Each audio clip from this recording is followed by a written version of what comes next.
परमात्मा ने जो किया वह अच्छा ही किया था। प्रेरक कहानी। एक अमीर व्यक्ति समुद्र में अकेले घूमने के लिए एक नाव बनवाए और छुट्टी के दिन वह नाव लेकर अकेले समुद्र की सैर करने निकल पड़ा।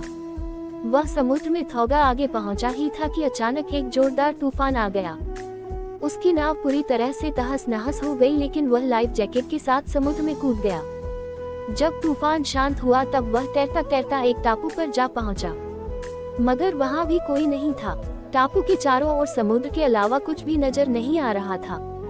उस आदमी ने सोचा कि जब मैंने पूरी जिंदगी में किसी का कभी बुरा नहीं किया तो मेरे साथ बुरा नहीं होगा।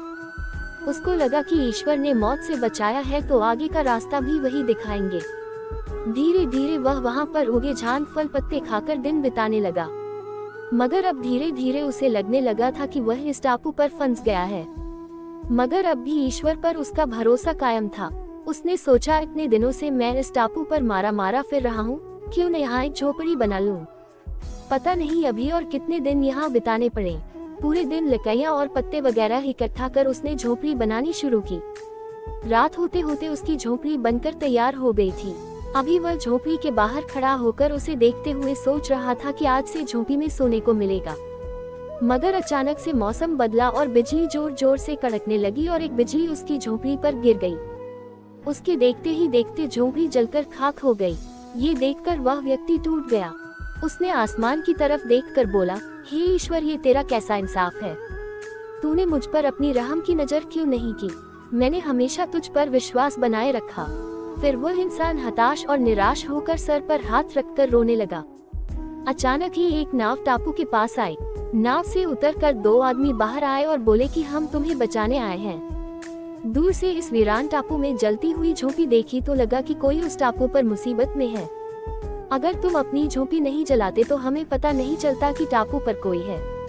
उस आदमी की आंखों से आंसू गिरने लगे। उसने ईश्वर से माफी मांगी और बोला कि हे ईश्वर, मुझे क्या पता था कि तूने मुझे बचाने के लिए मेरी झोपड़ी जलाई थी। अब तो मुझे निश्चित हो गया कि आप अपने भक्त का हमेशा ख्याल रखते हैं। आपने मेरे सब्र का इम्तिहान लिया, लेकिन मैं उसमें फेल हो गया। मुझे माफ कर दें। इस कहानी से यही सीख मिलती है कि दिन चाहे सुख के हो या दुख के, भगवान अपने भक्त के साथ हमेशा रहते हैं। हाँ, हम एक बार ईश्वर से रूठ सकते हैं, लेकिन ईश्वर हमसे कभी नहीं, वह हमेशा अच्छा ही करते हैं। अक्सर हमारे साथ भी ऐसे हालत बन जाते हैं। हम पूरी तरह निराश हो जाते हैं और अपने ईश्वर या नियति से रूठ जाते हैं और विश्वास खो देते हैं, जिससे हमारे अर्थात आत्मविश्वास में भी गिरावट हो जाती है। लेकिन फिर बाद में हमें पता लगता है कि परमात्मा ने जो किया वह अच्छा ही किया था, नहीं तो आज मैं यहाँ न होता। इसलिए मुसीबत या दुख के समय हार मानने की बजाय लगातार अपने कर्तव्य करते रहिए और बाकी अपने परमपिता परमेश्वर छोड़ दीजिए, क्योंकि वह जो करेंगे निश्चित अच्छा ही करेंगे। अगर आपको मेरी यह कहानी अच्छी लगी हो तो प्लीज मेरे चैनल को सब्सक्राइब कर देना, लाइक कर देना, शेयर कर देना और बेल आइकन को प्रेस कर देना। धन्यवाद।